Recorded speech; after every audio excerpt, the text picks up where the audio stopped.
Ted Bundy? I've never spoken to anybody about this.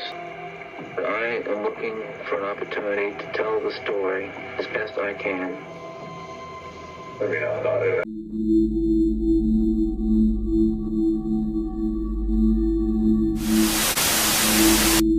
Antes de mais nada, muito prazer, eu sou a Mai, sejam muito bem-vindos a mais um vídeo aqui no canal. Se você é novo por aqui, se inscreva no canal e deixe o seu like, porque hoje nós vamos falar sobre um dos assassinos em séries mais notáveis até os dias de hoje. Tentei trazer o máximo de conteúdo possível para esse vídeo, então por favor já deixe o seu like, porque assim o YouTube recomenda os meus vídeos e você pode ficar por dentro de todo o conteúdo aqui do canal. E é isso, espero que vocês gostem.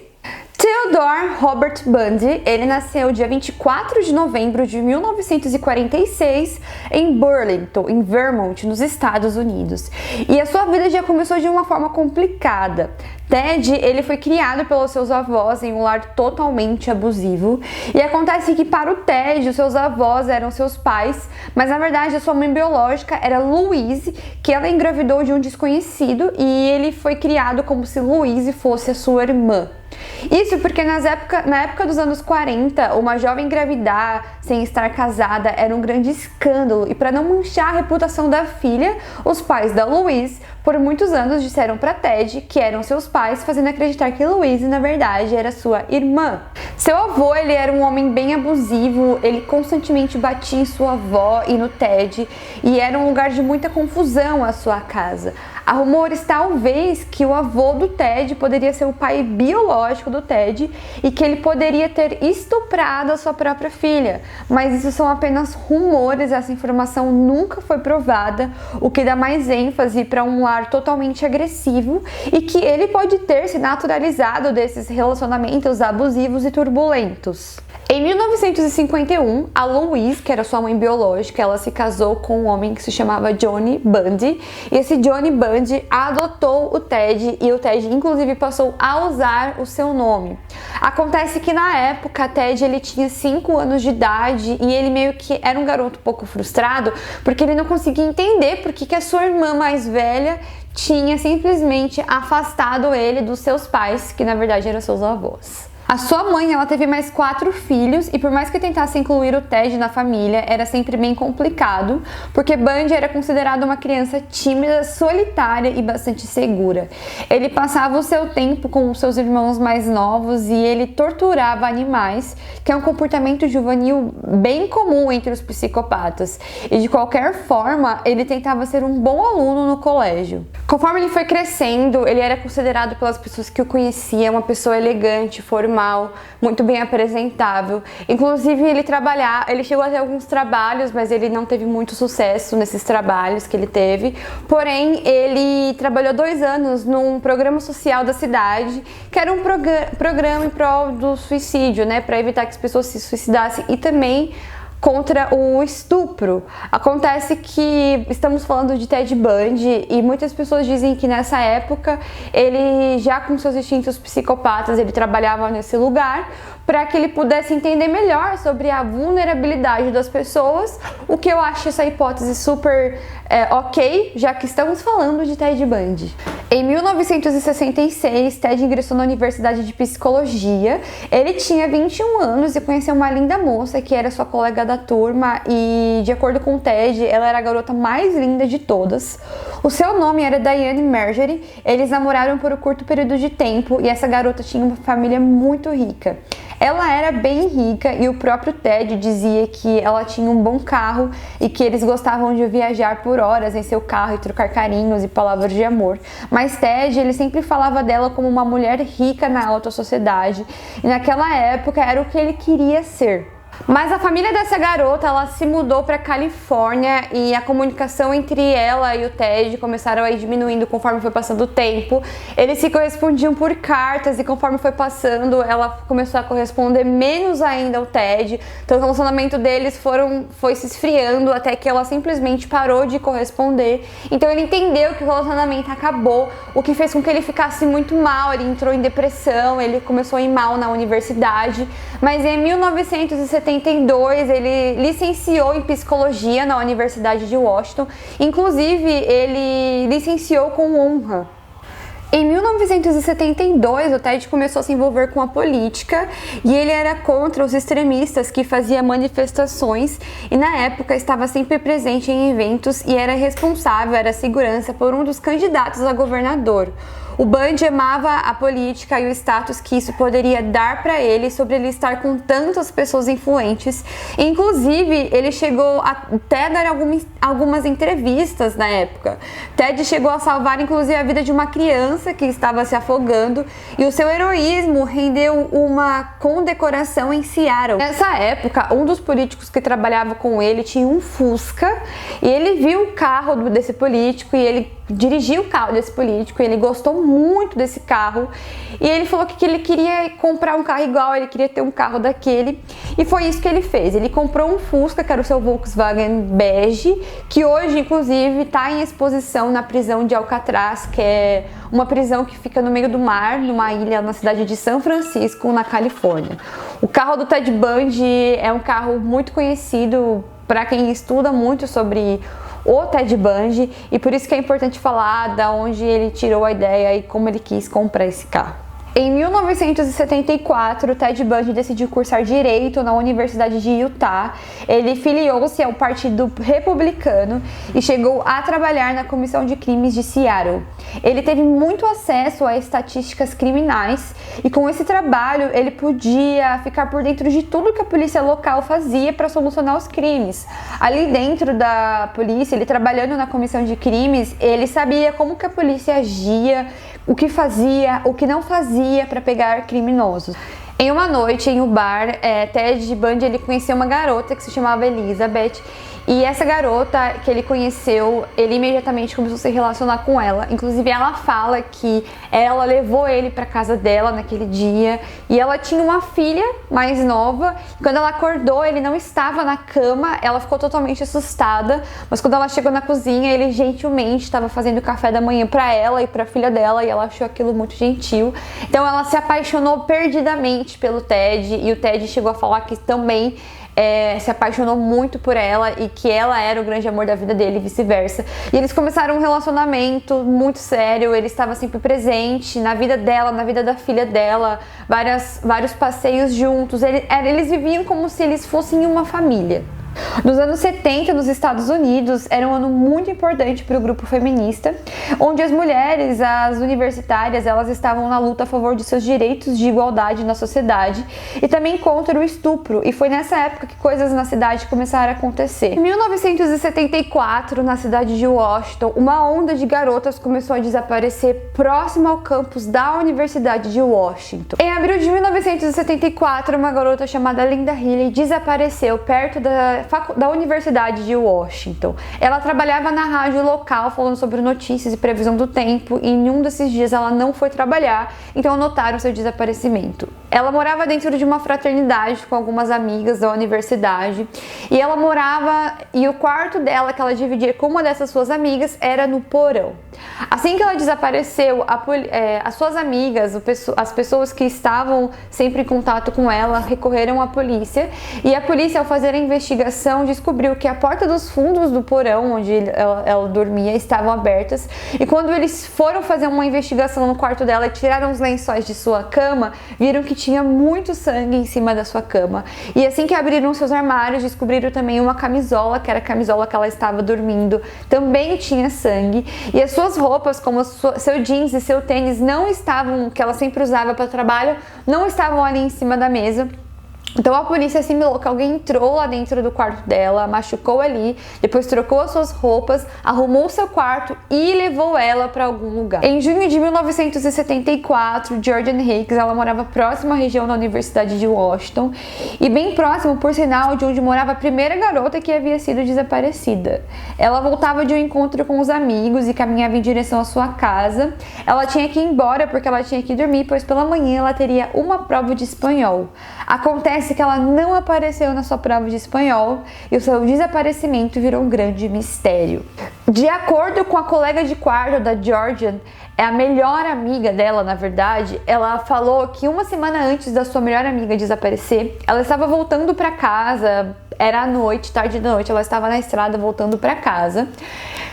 E um homem que ele usava uma muleta e uma perna enfaixada abordou ela na rua e ele segurava um galão de gasolina.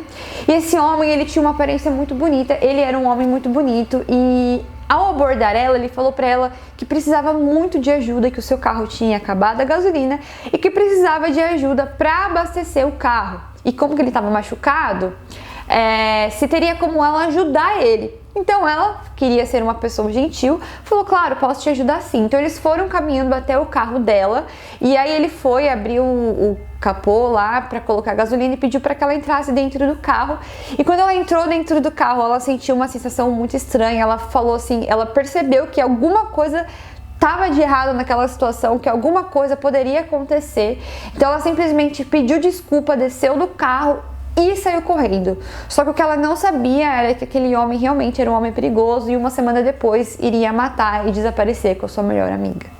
Mais casos de garota começaram a aparecer na região, casos de desaparecimento, o que começou a gerar medo em todas as pessoas. Todas as garotas desaparecidas eram de uma faixa etária de idade parecida, de 18 a 21 anos. Ambas tinham cabelo castanho, repartido ao meio e comprido, como se tivesse um padrão de pessoas que estavam desaparecendo. Então o terror tomou conta da cidade.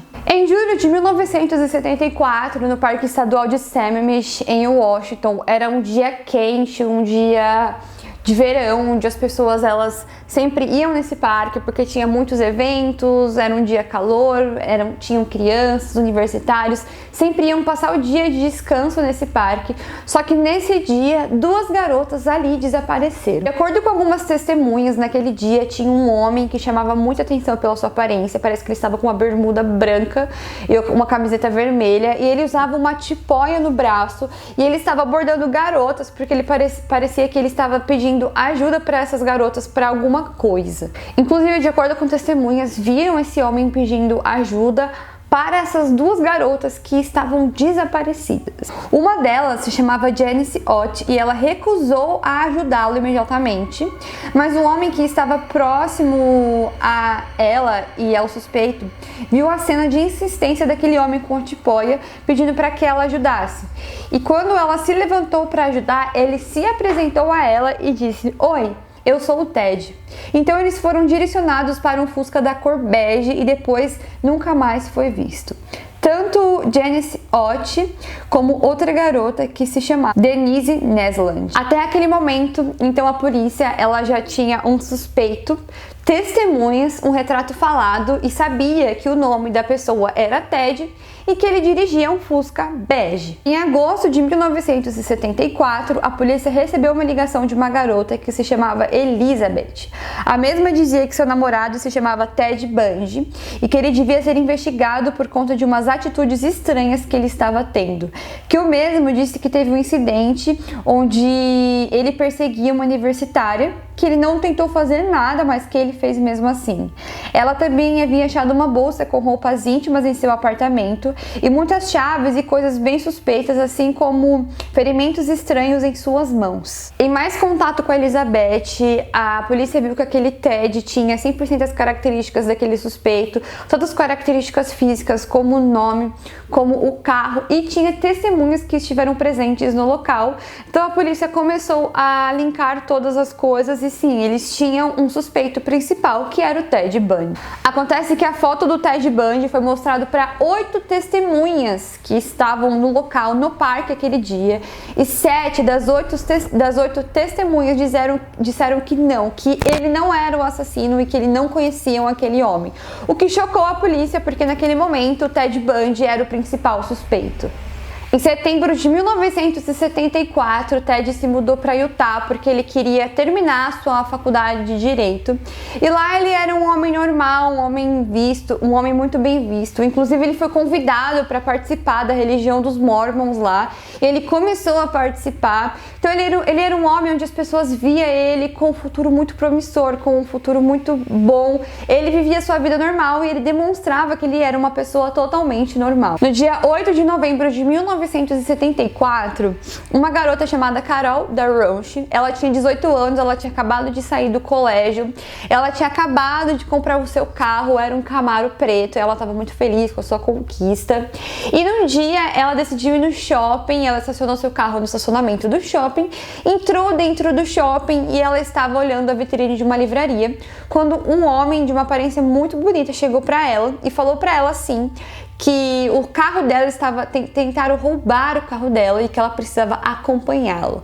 Ela foi até o carro dela no estacionamento, eles abriram a porta e ela falou para ele, olha, não tem nada aqui, ninguém roubou nada. Então o policial falou, aquele policial disse, olha, então vamos comigo, vamos para a delegacia abrir uma queixa, porque pode ser que a gente consiga descobrir quem estava mexendo no seu carro. E ela até chegou a duvidar daquele homem e chegou a perguntar para ele se ele realmente era um policial, se ele tinha uma identidade de policial. E ele de fato mostrou para ela a sua identidade de policial e ela falou, tudo bem. Quando ela chegou no carro dele para eles irem na delegacia, o carro dele era um Fusca bege. Ela achou que ele era um policial paisana, então beleza, tava tudo certo. Ela entrou no carro dele e na hora que eles pegaram a estrada, ele desviou o caminho e estacionou o seu carro em uma elementary school, que é um estacionamento de uma escola fundamental de crianças. E ali ele tirou uma arma e ele falou assim para ela ficar quieta, que ele ia matar ela. E ela falou, tudo bem, me mata, né? Ela disse. Ela falou que naquela época a polícia sempre falava para mulheres que quando elas forem abordadas para serem estupradas, olha que absurdo, não era para ela reagir, que era para elas simplesmente deixarem que os assassinos fizessem o que quisessem com elas, porque se elas tivessem algum tipo de reação, o assassino poderia ficar com muito mais raiva e não deixar com que elas sobrevivessem. Esse era o que a polícia, o que os homens na época falavam para as mulheres fazer, caso elas tentassem ter sido estupradas. Nisso, o agressor, que era o Ted Bundy, ele colocou uma algema em seu pulso e ela conseguiu escapar, ela conseguiu abrir a porta e sair correndo. Ele pegou um pé de cabra, ele saiu correndo atrás dela. Quando ele chegou perto dela, ele bateu nela com aquele pé de cabra, ela conseguiu se defender, o pé de cabra chegou a bater na mão dela, inclusive ela fala que as unhas dela quebraram e que a mão dela machucou muito. Ela saiu correndo na estrada, entrou no carro de um estranho qualquer que estava passando e falou, por favor, me leva para a delegacia porque estão tentando me matar. Ted Bundy, ele não conseguiu matar a Carol, porém 4 horas mais tarde, uma garota chamada Deborah Quent foi assistir uma peça de teatro em um colégio e precisou sair mais cedo para ir buscar o seu irmão, mas ela nunca chegou ao seu carro. A polícia, ao investigar o desaparecimento da Deborah, a polícia achou uma chave de algema no estacionamento da escola, que na delegacia, ao tirar o depoimento da Carol, aquela chave conseguia abrir perfeitamente a algema que tinha sido colocada nas mãos de Carol, nos pulsos de Carol. Então ali a polícia tinha provas de um crime e também uma testemunha. Então vamos recapitular. Primeiro, os crimes em Washington. Segundo, crimes em Utah. Agora vamos para o próximo estado. Em 12 de janeiro de 1975, no estado do Colorado, uma garota que se chamava Carrie Campbell estava desaparecida. Ela estava de férias com seu noivo e seu filho e eles saíram para jantar e quando ela entrou no elevador, ela nunca mais foi vista. O seu corpo foi encontrado nu depois de 36 dias a 5 quilômetros de distância. O seu corpo estava danificado, pois havia sido machucado pelos animais e também já estava num estado avançado de decomposição. Porém, de acordo com a autópsia, ela morreu 2 horas depois do jantar com seu noivo. Na época dos anos 70, o FBI, eles não tinham tecnologias de comunicação de um estado para o outro. Então, um assassino, ele cometia crimes em vários estados e não existia uma forma de comunicação para que eles pudessem linkar um assassino a todos aqueles crimes. O que limitava muito o trabalho da polícia, porque somente a cidade local ficava sabendo daqueles crimes e daquele desaparecimento. O próprio Ted Bundy disse que a polícia falhava muito em seu sistema de segurança nas cidades e que era por isso que ele conseguia agir daquela forma. Ainda em janeiro de 1975, ele voltou para Utah e ele estava dirigindo o seu Fusca normal e tinha um policial à paisana ali e ele viu que tinha um carro que estava na estrada com os faróis desligados e ele estava dirigindo de forma irregular. Então a polícia começou a seguir esse carro e pedir para parar e meio que começou a ter uma perseguição ali, até que aquele Fusca parou no acostamento. E quando a polícia foi abordar aquela pessoa, ela desceu do carro, mostrou a identidade, era o Ted Bundy, foi identificado como Ted Bundy, e a polícia, ao olhar dentro do carro daquela pessoa, que era o Ted, tinha alguns objetos muito suspeitos, sem contar que ele de imediato não tinha parado quando a polícia pediu, então ele foi detido. Quando ele foi preso, os itens encontrados dentro do seu carro eram bem suspeitos. Tinham máscaras, triturador de gelo, luvas, cordas, pé de cabra, meia calça e tinha as mesmas características do sequestrador que a Carol, a garota que tinha conseguido escapar, tinha falado para a polícia. Então eles ligaram para essa garota e chamaram ela para tentar fazer a identificação daquele homem que tinha a sequestrado. Quando a Carol ela chegou na delegacia, que foi aquela garota que levou o pé de cabra na mão, assim que ela viu o Ted Bundy, na hora que ele entrou dentro daquela sala de reconhecimento, ela o reconheceu na hora. Ela disse que ele estava com a sua imagem diferente, ele tinha mudado o cabelo, ele mudava a barba, inclusive era um costume dele, sempre em um estado onde ele ia, ele sempre tentava mudar o penteado, deixar a barba grande, para que ele pudesse mais ter um estilo camaleão, digamos assim, para ele estar diferente em vários lugares, para ele não ser reconhecido. Mas ela o reconheceu imediatamente, só que o próprio Ted Bundy disse que aquilo não procedia, porque a polícia tinha mostrado fotos dele para ela antes, como se a polícia tivesse incentivando essa garota a dizer que sim, que ele era a pessoa que sequestrou ela, sendo que ele não era essa pessoa. Isso de 1976, Ted ele ficou preso até um pré-julgamento. Ele parecia tranquilo quanto aquilo, ele estudava os casos na prisão e ele tinha plena certeza que ele era inocente. Inclusive, ele abriu mão do direito ao júri popular, querendo ser julgado apenas perante o juiz. A Carol deu seu depoimento e Bundy fez questão de dizer que a mesma estava mentindo, mas mesmo assim o juiz o declarou culpado. Ele foi para um presídio em Utah para ser avaliado por 90 dias por um psicólogo para ver então se ele podia cumprir a prisão incondicional enquanto esperava o veredito final do sequestro da Carol. Mas o psicólogo alegou que ele tinha um comportamento extremamente agressivo. Enquanto ele estava preso em Utah, ele recebeu uma ordem de prisão do estado do Colorado. Isso porque a polícia tinha um mandado de busca em seu apartamento e lá tinha um folheto do hotel do Colorado onde a garota havia sido desaparecida. E também havia recibos de abastecimento do seu carro em postos de gasolina no Colorado, no mesmo dia e próximo do dia que a garota foi desaparecida também. Havia uma testemunha que tinha visto Ted Bundy dentro do elevador quando a garota havia entrado e ele foi acusado de homicídio premeditado que na época no Colorado o levaria para a pena de morte. Ele foi transferido para o estado do Colorado, ele quis ser transferido para o estado do Colorado e ele estava extremamente confiante de que ele ia se inocentar das acusações que não fazia sentido, aquelas acusações. Inclusive, ele se sentia muito bem em frente à mídia, ele sempre dava muitas entrevistas, como se ele fosse uma celebridade, dizendo que ele não tinha feito nada daquilo, que estavam mentindo e que ele ia provar a inocência dele para todo mundo, que ele estava tudo certo, que lá no Colorado nada ia acontecer e que ele ia ter a liberdade dele. Na prisão do Colorado, lá ele tinha um privilégio de poder estudar na biblioteca sobre as coisas que ele queria, porque ele queria ser um advogado e ele queria se defender nos julgamentos. Então ele podia ter a biblioteca e ele ficava lá horas estudando sobre os livros de direito. Acontece que dentro da cela dele, ele mesmo falou que ele treinava sua resistência corporal. Ele corria 3 quilômetros dentro da sua cela por dia. Ele também treinava a resistência das suas pernas, subindo em cima das coisas que tinha na cela e pulando até o chão, para ele ter as resistências na sua perna mediante a algumas coisas que ele estava planejando a fazer. Até que num dia, indo na biblioteca, ele viu que a janela estava aberta E por um descuido de um dos carcereiros, Ted chegou até a janela e pulou.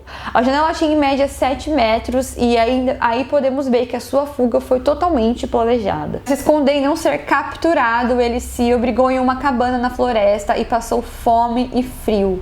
Mas não demorou muito para ser capturado. Então, com 6 dias de fuga, sem ter como sobreviver, ele voltou para Aspen com 11 quilos a menos e ele foi encontrado quando estava dentro de um carro roubado, dirigindo de forma irregular. Então, novamente, ele foi preso. Ted ele foi questionado por que ele fugiu, se ele alegava que ele era inocente. Então, ele alegou que sim, ele era inocente e ele tinha fugido porque estavam roubando a sua liberdade. No dia 30 de dezembro de 1977, Ted ele ainda esperava o julgamento pela garota que ele matou no Colorado, quando um carcereiro levou a sua refeição e logo pela manhã, quando ele abriu a porta da cela de Ted, ele viu que a comida estava lá, no mesmo lugar. Que na cama havia um montante de coisas embaixo da coberta. Quando o carcereiro viu embaixo das cobertas, viam que havia apenas livros ali. Ted ele abriu um buraco no teto de 30 por 30 e pela segunda vez ele conseguiu escapar. Nessa época, Ted ele começou a ficar mais famoso depois dele simplesmente aparecer em entrevistas de televisão, inclusive pelas suas fugas, e ele começou a ser mais investigado em Washington pelas mortes das garotas. Isso porque ele era uma pessoa que estudava na Universidade de Washington, ele morava perto da Universidade de Washington, e ele começou a ser mais investigado por isso. E, inclusive, a polícia começou a ter mais contato com a Elizabeth e com a sua família para que eles pudessem ter mais informações sobre o Ted, para saber se realmente era ele que tinha feito aquele crime com aquelas garotas. No dia 14 de janeiro de 1978, um homem entrou em uma fraternidade na Flórida que se chamava Chi Omega, pelas portas do fundo com um tronco de carvalho. Lá moravam algumas garotas e as mesmas estavam dormindo em suas camas. Quando o homem entrou dentro da casa, as matou enquanto dormia e as molestou. As garotas que morreram não tiveram nem chance nem tempo de reagir aos ataques e elas simplesmente foram atacadas enquanto estavam dormindo. 2 garotas sobreviveram ao ataque, mas elas não conseguiram identificar o agressor. Naquela mesma noite, a polícia recebeu uma ligação de um vizinho dizendo estar escutando um barulho de agressão na casa ao lado. A polícia foi até o local, que ficava a 6 quadras da casa das garotas que haviam sido mortas, e lá tinha uma garota, uma estudante de dança, que foi brutalmente atacada. A polícia viu que era o mesmo indivíduo e que ele estava totalmente fora de controle. As vítimas, de acordo com o laudo da autópsia, haviam sido muito machucadas por mordidas, pois as marcas estavam sobre o corpo das garotas. Karen Chandler e Kate Klein, as 2 garotas que morreram na fraternidade, teve os dentes quebrados, a sua mandíbula e seu crânio esfaleçados, os dedos esmagados e sofridos e inúmeros cortes em volta do corpo. A segunda sangrava demais pela cabeça e o seu rosto estava dilacerado por um objeto cortante, que provavelmente era uma faca. Quase não possuía mais arcada dentária, sua mandíbula estava em pedaços e com sinais de flagelação no pescoço, e as 2 foram estupradas. Dia 9 de fevereiro de 1978, Kimberly Lange, uma garotinha de 12 anos, ela havia desaparecido assim que ela saiu da escola. O seu desaparecimento virou uma comoção muito grande na região e ninguém conseguia saber o que tinha acontecido com aquela garotinha. Em uma quarta-feira, a polícia estava à paisana, isso no estado da Flórida, e a polícia viu um carro que estava dirigindo de forma irregular.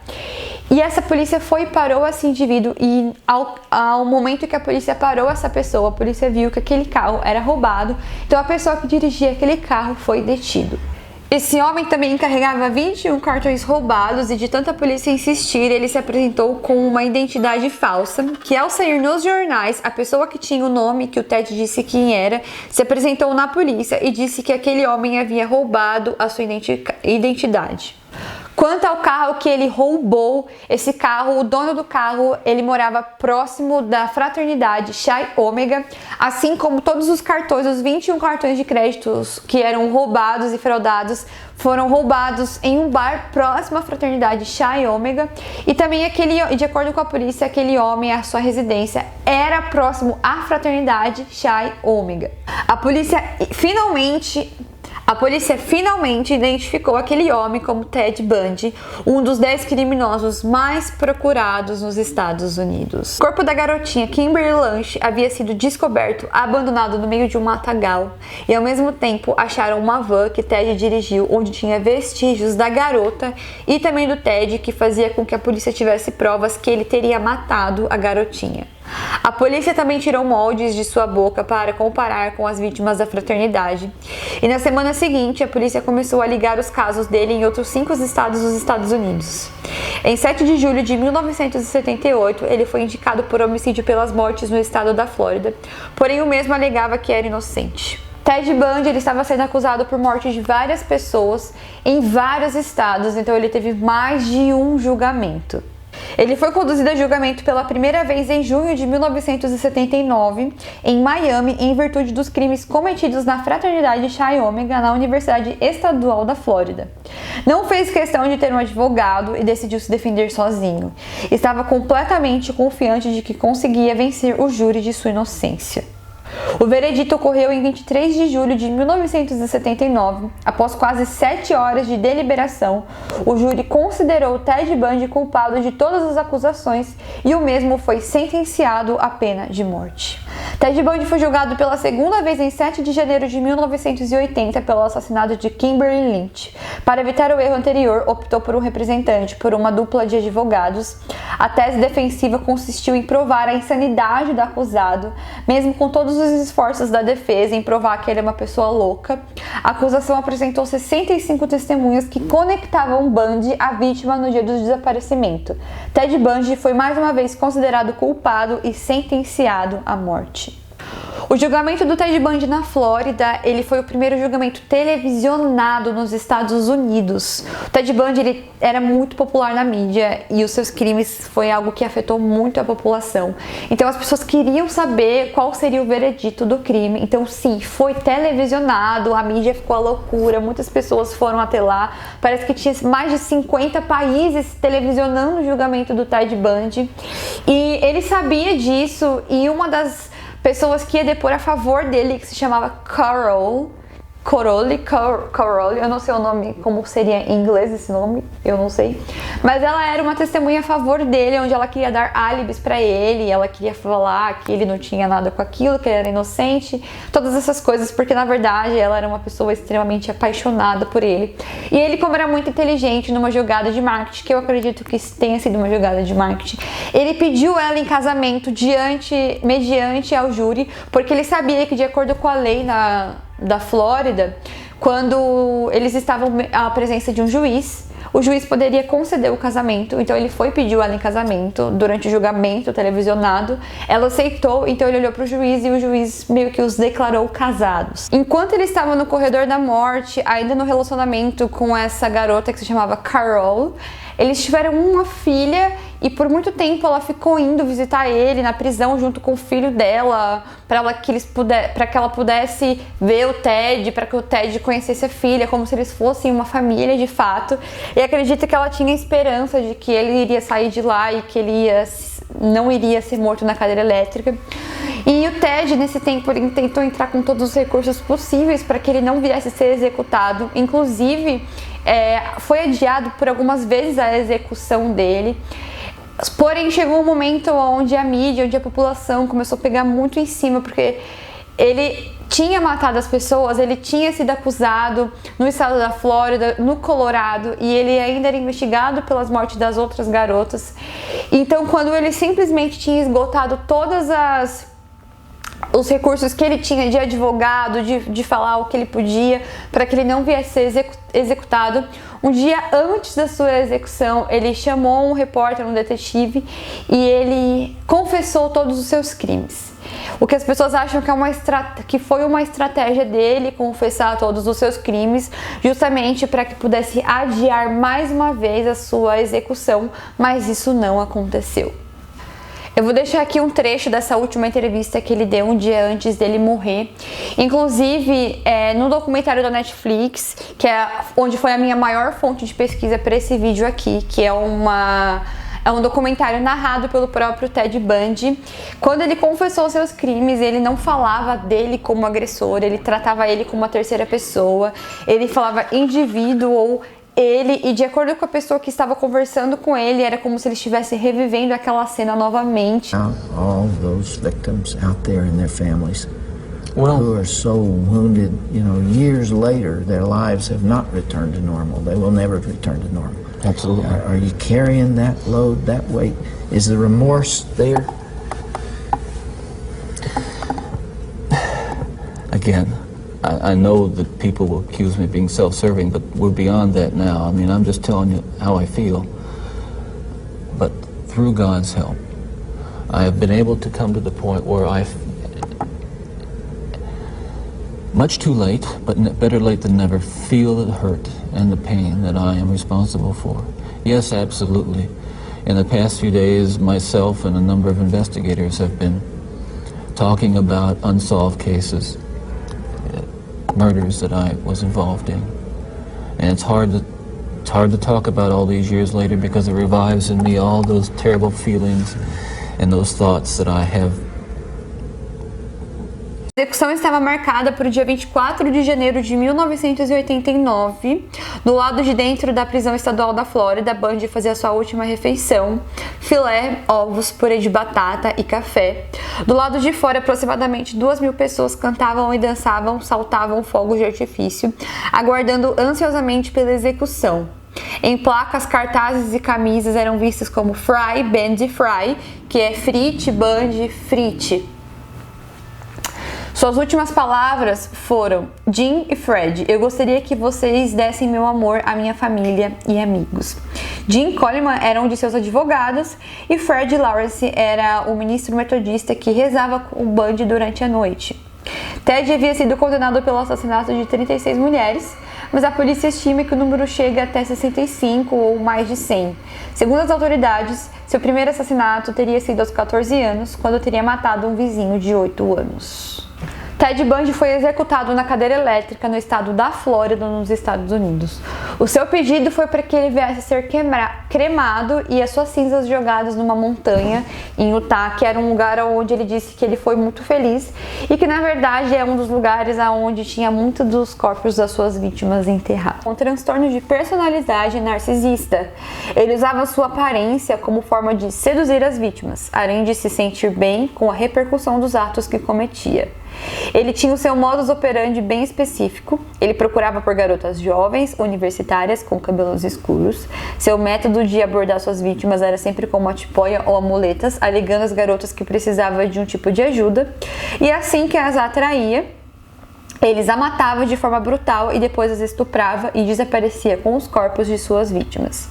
Ted Bundy sentia prazer na brutalidade, ele torturava, esquartejava, praticava necrofilia e ele dizia que voltava ao lugar onde os corpos estavam das suas vítimas para transar novamente. Quando ele assumiu seu crime, ele disse que ele foi corrompido pela pornografia e que ele sentia um desejo absurdo de sexo com brutalidade. No fim da década de 1960 e no início da década de 70, muitos serial killers como Charles Manson e Ed Kemper, Ted Bundy e John Wayne Gacy, o palhaço assassino, que por sinal nós temos vídeo aqui no canal falando sobre eles, estavam fazendo suas vítimas. A unidade de ciência comportamental do FBI, também chamada como caçadores de mentes, trabalhavam a todo vapor para conseguir identificar padrões estabelecidos nos assassinatos mais brutais dos Estados Unidos. O que dificultava o trabalho da divisão era que até então a expressão serial killer não tinha sido inventada ainda. Um de seus principais objetivos era identificar possíveis assassinatos que tinham o mesmo modus operandi. A expressão em latim significa modo de operação e foi a partir daí que eles começaram a usar o termo serial killer. Como Ted Bundy, ele se encaixava dentro desse padrão comportamental de pessoas que tinham um modus operandi e um padrão específico de vítima, mediante ao estudo comportamental do FBI, foi daí que tiraram o termo serial killers, e esse termo foi inspirado sim no Ted Bundy e mais em alguns assassinos em séries daquela época. Então foi daí que surgiu esse termo. Então, fora todos os crimes que ele cometeu, ele também ajudou a dar origem ao termo serial killers, que é um termo que hoje é conhecido mundialmente. Se você tiver interesse em saber mais sobre o Ted Bundy, eu vou indicar algumas coisas aqui pra vocês, que na Netflix tem um documentário que se chama Conversando com o Assassino. Esse documentário, ele é narrado pelo Ted Bundy, na verdade ele é uma minissérie com vários, acho que com 4 episódios de 1 hora, e é narrado pela confissão que ele fez antes dele morrer na cadeira elétrica. Então, antes, quando ele confessou o crime, ele foi conversando, ele foi contando desde a infância dele até os crimes. Então, é um documentário narrado por ele e você consegue ver os crimes de um ponto de vista de um assassino. Foi o primeiro documentário que eu assisti, foi um documentário que, na verdade, eu tenho que ser bem sincera, foi muito difícil pra mim, porque quando você vê o Ted Bundy falando, quando você olha pra ele, você vê a forma como ele era de persuadir as pessoas, você realmente passa a acreditar que ele não faz nada daquelas coisas. Eu tô falando de forma pessoal. Então, se você quer saber mais sobre ele, se você quer saber da história dele, contada por ele, do ponto de vista dele, esse documentário, ele é muito incrível. E também tem um segundo documentário que é de extrema importância se você tem interesse nesse assunto e tem interesse, no caso, o Ted Bundy, que é um documentário na Prime, que é Apaixonada por Assassino, Me Apaixonei por um Assassino, que é contado pela Elizabeth, que era a namorada dele. E por que esse documentário ele é tão importante? Porque esse documentário frisa mais as vítimas. Então, para pessoas que romantizam Ted Bundy, que dão todo um glamour para ele, vocês precisam assistir esse documentário, porque nós sabemos mais sobre as vítimas, inclusive vítimas que eu não falei aqui, pessoas que sobreviventes, mulheres que sobreviveram, que falaram sobre o que ele fez, inclusive uma das suas primeiras vítimas que ele deixou para morte no beira da estrada, onde ele dilacerou a vagina dela, uma coisa assim extremamente absurda, e você consegue ver mais as vítimas e a família das vítimas, porque querendo ou não, ele era um assassino e ele tirou vidas de pessoas muito importantes, ele tirou vidas, sonhos, foi isso que ele fez, ele destruiu a vida da família dessas pessoas, e esse documentário fala muito bem sobre isso. Então, pessoal, se você gostou, deixe seu like, deixe seu gostei, fala aqui embaixo o que você achou do vídeo, o que você achou das informações do vídeo. Ted Bundy é um caso extenso, tem muito conteúdo, tem muita história, e se a gente for falar sobre tudo aqui, é um vídeo forever, que é assim, muita coisa mesmo para vocês verem como ele era um assassino famoso, né, digamos assim. Mas eu tentei trazer o que fosse mais legal aqui para vocês poderem conhecer um pouco mais a história. E se você gostou, deixe seu gostei, se inscreva no canal e deixe nos comentários o que você achou para mim do caso, e se você já conhecia, se você ainda não conhecia, deixe aqui para mim nos comentários. E foi isso, espero que vocês tenham gostado, um beijo para vocês e até o próximo vídeo. Tchau!